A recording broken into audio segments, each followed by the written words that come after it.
ধুবুৰীত অসাধু ব্যৱসায়ীৰ বিৰুদ্ধে কঠোৰ নিৰ্দেশনা জিলা প্ৰশাসনৰ।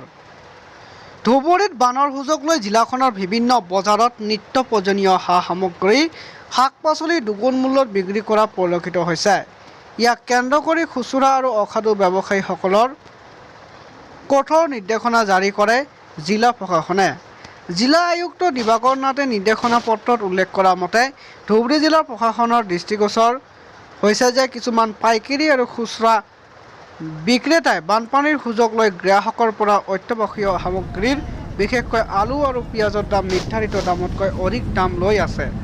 সেয়ে ইয়াৰ দ্বাৰা সকলো পাইকাৰী আৰু খুচুৰা বিক্ৰেতাক জনোৱা হ'ল যে তেখেতসকলে নিৰ্ধাৰিত দামতকৈ অধিক দাম গ্ৰাহকৰ পৰা আদায় কৰি অত্যাৱশ্যকীয় সামগ্ৰী ক্ৰয় বিক্ৰয় নকৰে যেন।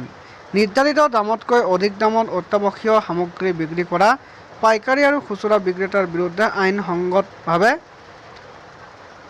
বিহিত ব্যৱস্থা গ্ৰহণ কৰা হ'ব বুলি জিলা আয়ুক্ত দিবাকৰ নাথে পত্ৰখনত জানিবলৈ দিয়ে।